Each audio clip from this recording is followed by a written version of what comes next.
I'm Charlie Weinberg. I'm the director of SafeGround, an organisation, a voluntary sector organisation that run a variety of relationship and identity programmes, particularly Family Man and Fathers Inside, that run in 16 prisons currently across England and Wales.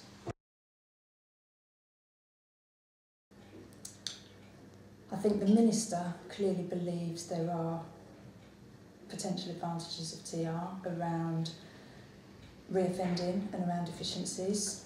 I think the advantages depend on who you are in the system and where you sit in the system. For us as SafeGround, one of the potential advantages would be improved potential structure for the collaborative elements of our programmes, particularly our What Next Day, for example, where we coordinate all the internal prison agencies and external local organisations who come in to work with men in prison and their families towards a resettlement plan and thinking about future goal setting. Another advantage potentially could be the idea of resettlement prisons being real local resources where people can access, visit more frequently and with better quality. So I'd say those would be some of the potential advantages. However, obviously at the moment, how that's going to come down in reality is as yet unclear and uncertain.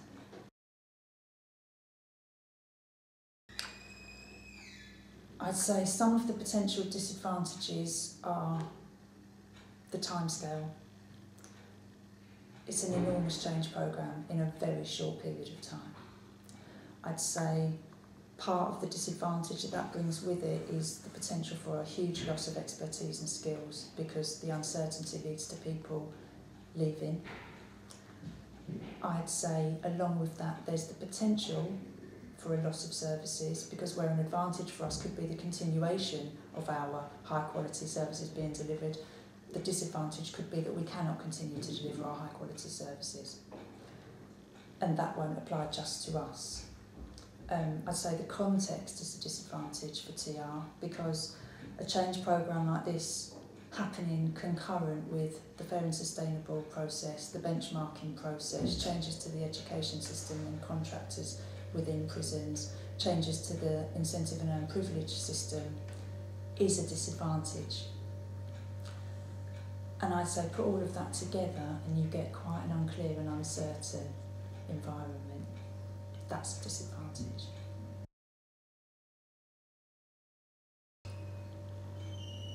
We've thought a lot about this and it's really important to us. So as we can see it, as I've said already, the opportunity for, in our case, men in prison to have improved access for family visits and family relationship work is great. That would be wonderful if that comes to be real.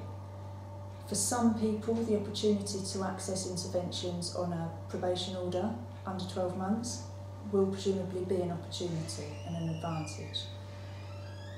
However, for some people, particularly those sentenced to a community order for what we might call a fairly trivial offence, the potential for an increased cohort to be brought into the criminal justice system and then breached and sent to prison for an offence they wouldn't have originally been incarcerated for is a risk that we're aware of. And the fact as part of that the TR process is concentrating more, it seems, on the probation and community side than on prison means that if you're on a 20-year sentence or a 10-year sentence, the potential for you to only receive services during the last 3 months of your sentence means that the other 19 years and 9 months, it's unclear and uncertain at the moment for us as to what's going to be happening during that time. Well, I know Frank Curran on your video said he thinks that even if it is, they won't be paid for doing it. So that's interesting. I think that point connects to the fact that there seems to be a cultural understanding of the voluntary sector that is run and staffed by volunteers and that it's somehow magic and free. That's really unhelpful and untrue. So if there are to be those opportunities, I'd say that for the time being they're fairly unclear and fairly uncertain, although it might be that that's true and that would potentially be a great thing.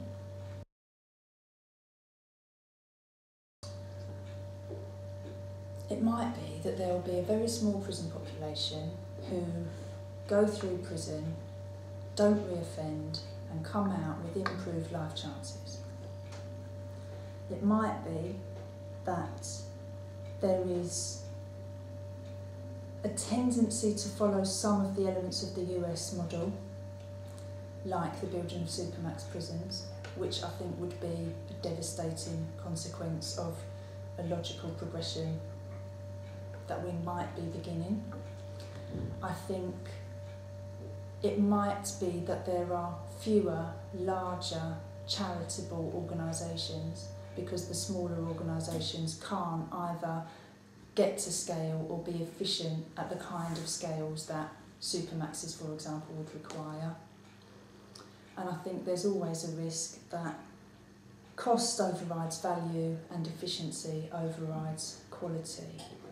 So what I can say is for us, SafeGround, it's been a great opportunity for the board, the staff, our graduates to think together and quite clearly about our core values, our mission statement, our future, how we fit into this system if we do, what that means for us longer term, and for wider society. I guess it's an opportunity, and through resources like this, for us all to engage in thinking about what kind of prison service do we want and what kind of society do we want.